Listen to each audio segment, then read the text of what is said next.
Assalamualaikum warahmatullahi wabarakatuh. Di sini kami akan memaparkan hasil proyek jaringan komputer untuk memenuhi nilai ulangan akhir semester yang berjudul Pemanfaatan dan Mitigasi Risiko Layanan Internet berbasis Low Earth Orbit Satelit Teknologi dalam Peningkatan Komunikasi Nelayan di Laut. Namun sebelum itu, izinkan saya untuk memperkenalkan diri terlebih dahulu beserta anggota kelompok lainnya. Saya sendiri Elmira Ardelia dengan NIM belakang 046. Lalu saya Diana Rizkyanti dengan NIM akhir 009. Saya Elsa Claudia Raulina dengan NIM 211051221. Saya Nabila Natasha Dewanti Hussein dengan NIM 211051261. Dan saya Andi Setiawan dengan NIM 21105120883.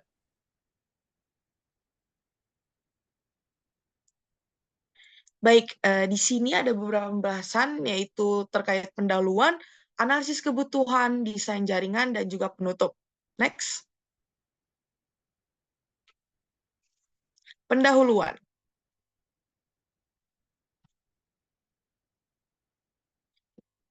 Di sini terdapat latar belakang di mana nelayan memainkan peran penting dalam perekonomian dan ketahanan pangan, tetapi sering menghadapi tantangan komunikasi saat berada di laut yang jauh dari infrastruktur telekomunikasi. Penerapan teknologi internet berbasis satelit seperti Starlink ini dapat menjadi solusi revolusioner, menawarkan koneksi internet berkecepatan tinggi dan dengan jeda waktu yang rendah melalui sekelompok satelit di Low Earth Orbit atau LEO. Ini akan meningkatkan efisiensi dan keselamatan nelayan yang selama ini bergantung pada radio VHF. Adopsi teknologi ini perlu didukung oleh pemerintah, penyedia layanan, dan juga organisasi yang peduli dengan kesejahteraan nelayan untuk meningkatkan kualitas hidup dan kesejahteraan mereka.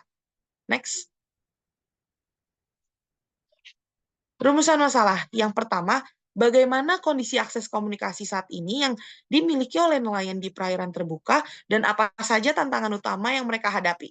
Yang kedua, bagaimana penerapan teknologi internet berbasis satelit, khususnya pada nelayan ini dapat mengatasi keterbatasan komunikasi yang dihadapi oleh para nelayan.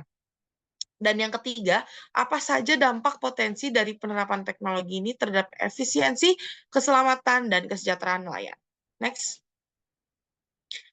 Berikut ada juga tujuan penelitian yang pertama, yaitu menganalisis kondisi dan tantangan akses komunikasi yang dihadapi oleh nelayan di laut.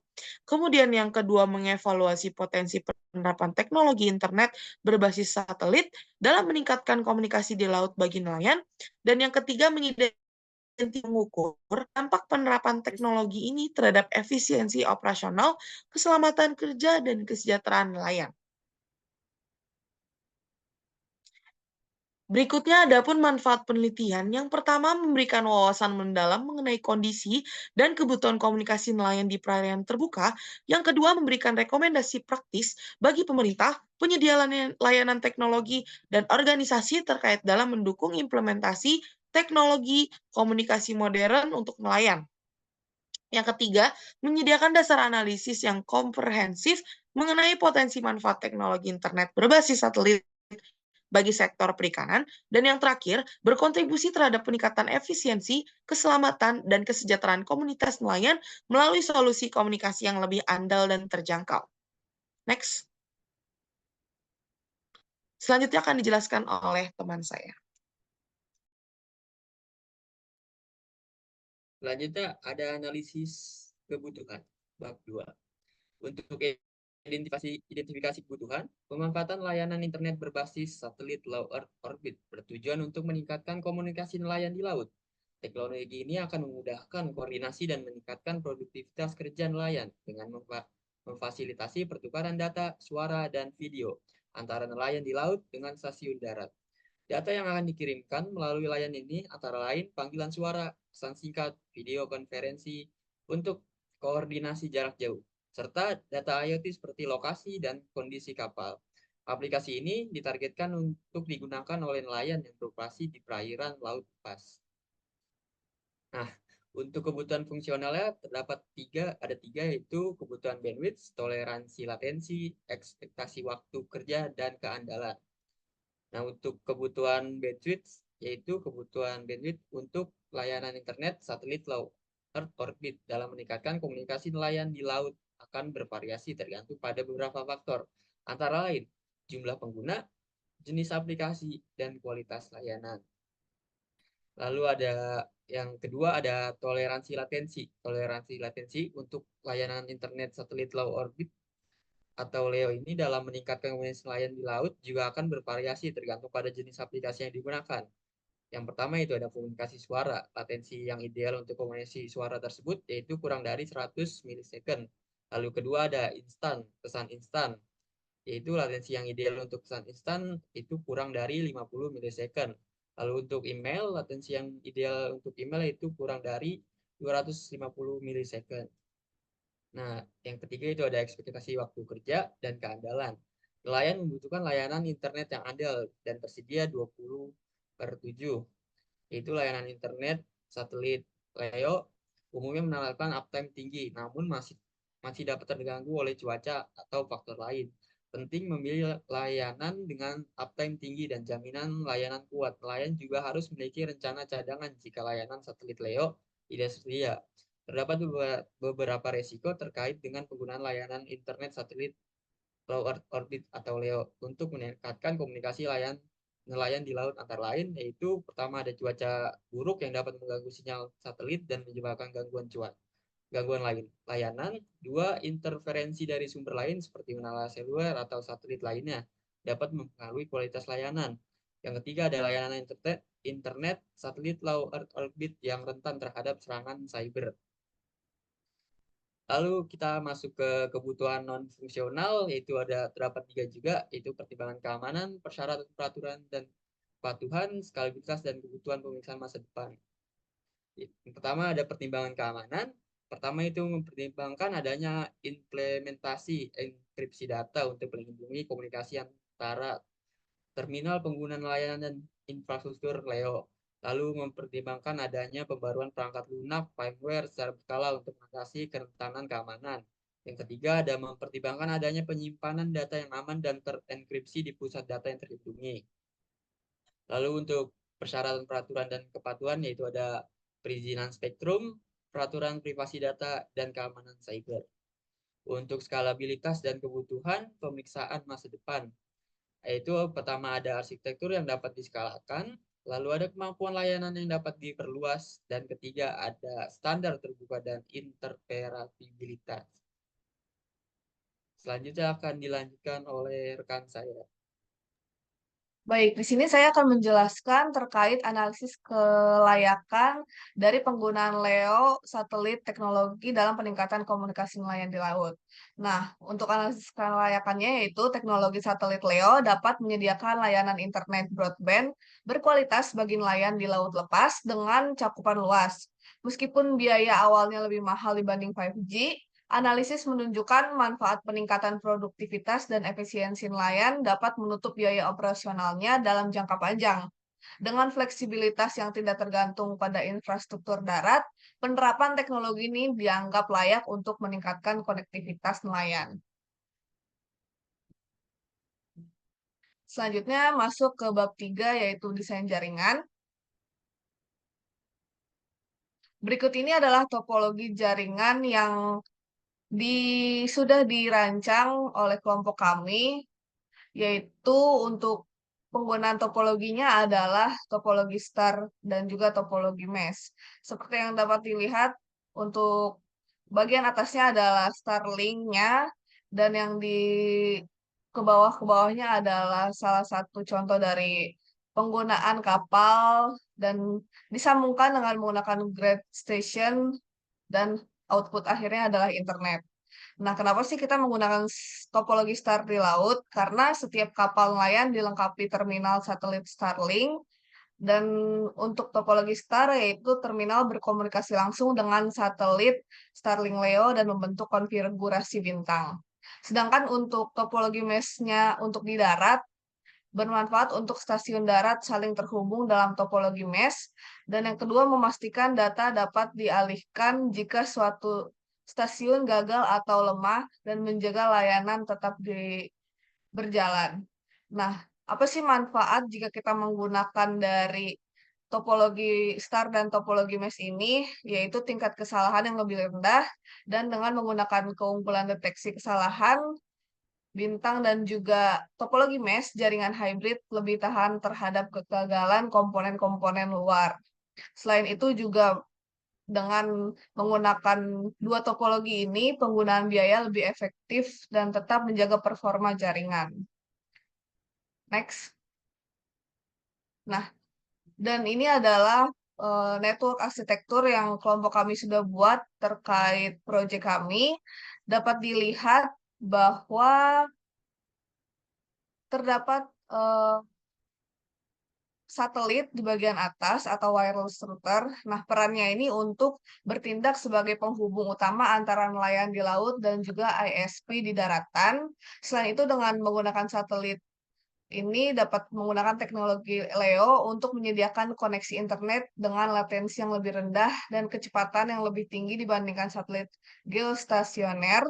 Dan untuk konfigurasinya, yaitu IP addressing-nya, satelit memiliki IP statis pada interface yang terhubung ke ISP, dan wireless configuration-nya, satelit memancarkan sinyal Wi-Fi yang dapat dijangkau oleh perangkat nelayan di laut, dan SSD serta keamanan atau WPA-nya dikonfigurasi untuk memastikan koneksi yang aman.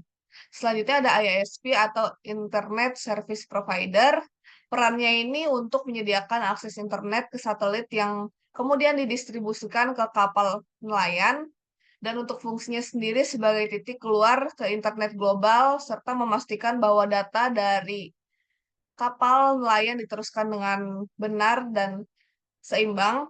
Sedangkan untuk konfigurasinya, terdapat router untuk mengatur routing dan forwarding paket data. IP addressing dikonfigurasi pada interface yang terhubung ke satelit.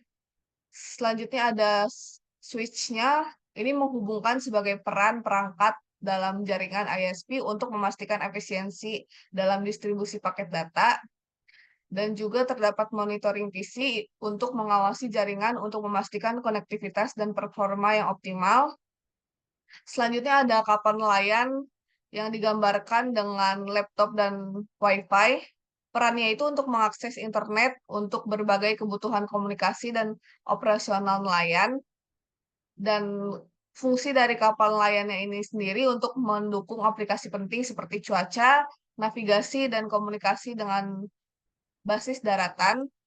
Dan untuk konfigurasinya sendiri, laptop ini fungsinya itu dikonfigurasikan untuk mendapatkan IP secara otomatis dari satelit menggunakan DHCP, dan wireless configuration-nya sendiri menghubungkan ke jaringan Wi-Fi yang dipancarkan oleh satelit, serta memastikan perangkat dapat berkomunikasi dengan jaringan ISP melalui satelit. Next.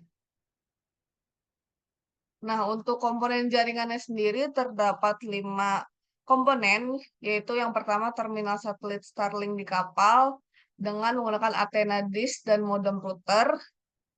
Selanjutnya ada satelit Starlink dengan menggunakan satelit LEO dan intersatelit. Yang ketiga ada stasiun darat dengan komponennya yaitu Gateway Athena dan Network Operation Center atau NOCS. Selanjutnya ada perangkat komunikasi di kapal dengan komponennya yaitu radio VHF atau UHF dan juga smartphone atau tablet. Dan terakhir ada sistem daya pasokan dengan komponennya yaitu panel surya dan sistem baterai. Next.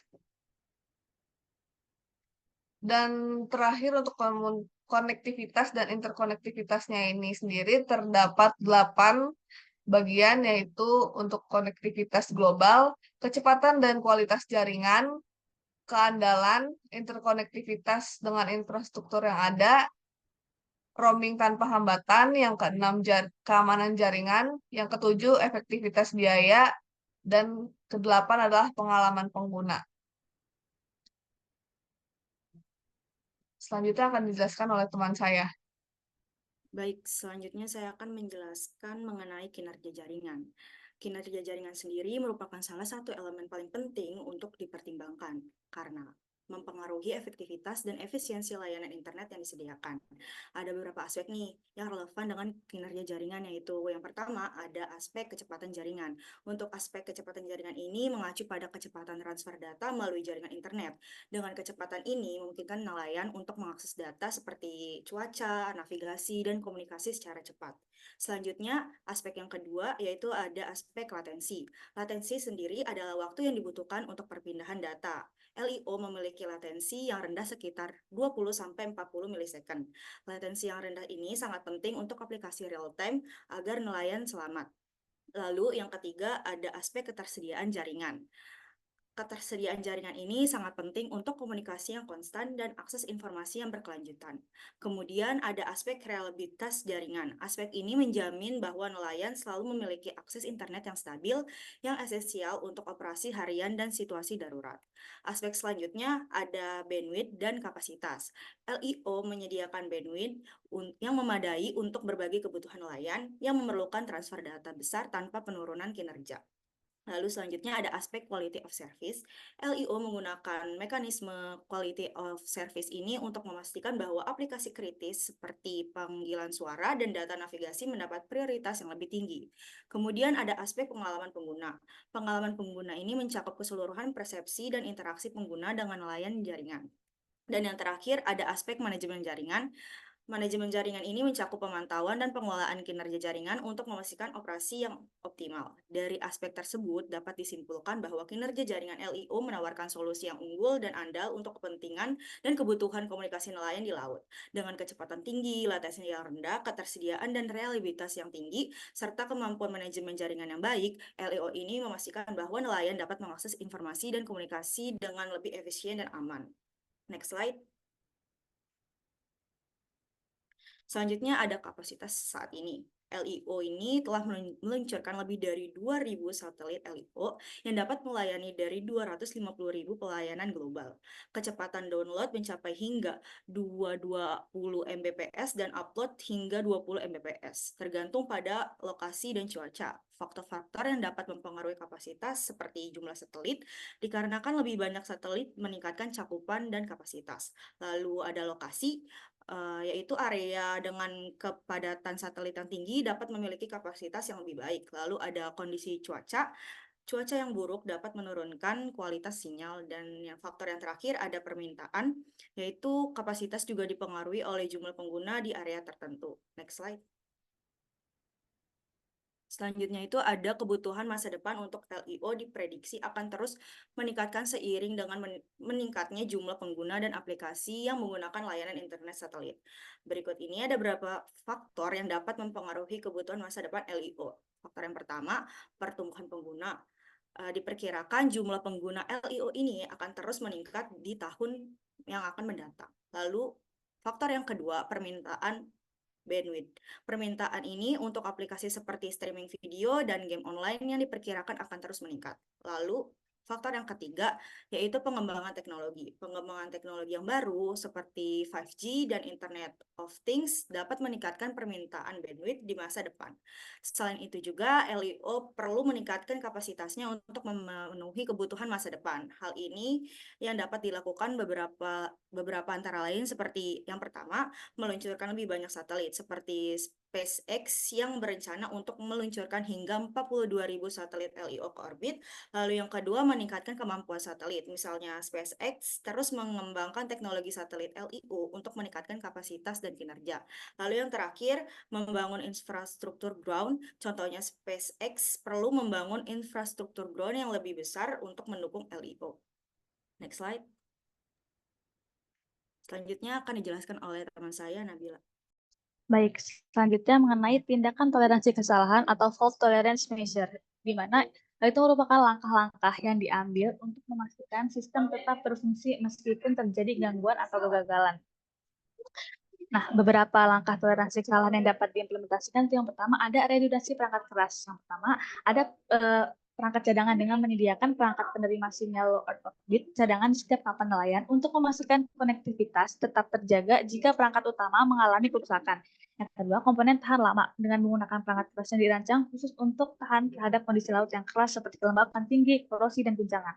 Lalu yang kedua itu ada redundansi jaringan dengan multi-satellite coverage dengan memanfaatkan kemampuan jaringan satelit low orbit yang memiliki banyak satelit di orbit rendah bumi, sehingga jika satu satelit mengalami masalah, satelit lain dapat mengambil alih tugasnya. Yang kedua ada switching otomatis yang dapat beralih ke satelit atau node yang masih berfungsi jika terjadi gangguan pada salah satu bagian jaringan. Lalu yang ketiga ada backup dan recovery. Yang dimana data backup itu implementasi mekanisme cadangannya data secara otomatis yang memungkinkan nelayan menyimpan data penting secara lokal maupun di cloud, sehingga data tidak hilang meskipun terjadi gangguan. Lalu dengan recovery plan itu menyiapkan rencana pemulihan yang komprehensif untuk mengatasi berbagai jenis gangguan termasuk prosedur untuk pemulihan cepat setelah perangkat atau sistem mengalami kegagalan. Next slide. Penilaian risiko atau risk assessment, yaitu proses mengidentifikasi, menganalisis, dan mengevaluasi risiko yang terkait dengan suatu proyek atau kegiatan. Nah, berikut ini beberapa contoh fault tolerance terhadap risk assessment pada penerapan low Earth orbit. Yang pertama, ketidaksediaan layanan.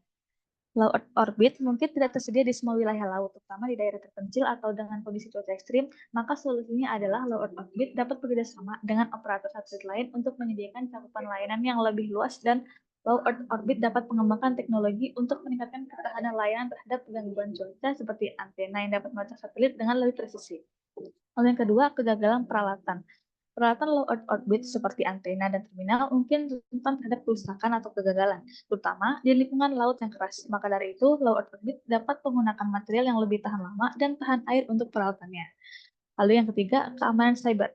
Data yang dikirimkan melalui low Earth orbit mungkin rentan terhadap peretasan dan pencurian. Oleh karena itu, low Earth orbit dapat menggunakan enkripsi data yang kuat untuk melindungi data dari pengguna. Lalu yang keempat ada biaya.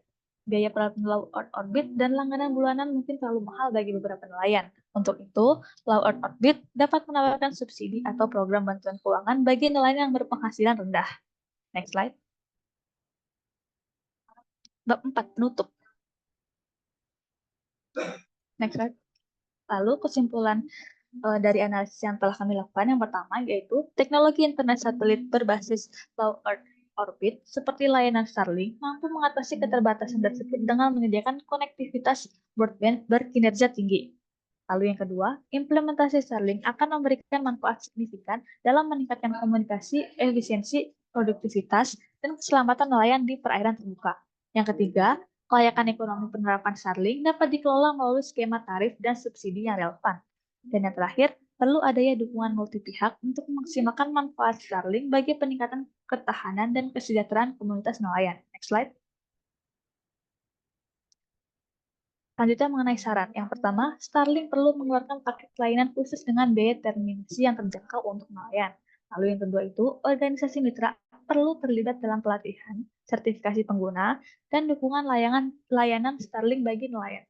Yang ketiga, perlu lebih banyak penelitian tentang manfaat ekonomi dan sosial Starlink bagi peningkatan ketahanan pangan dan kesejahteraan masyarakat nelayan. Dan yang terakhir, upaya pengembangan sarana darat diperlukan untuk meningkatkan kapasitas dan keandalan jaringan Starlink bagi nelayan di perairan. Sekian presentasi dari kami, kurang lebihnya mohon maaf. Wassalamualaikum warahmatullahi wabarakatuh.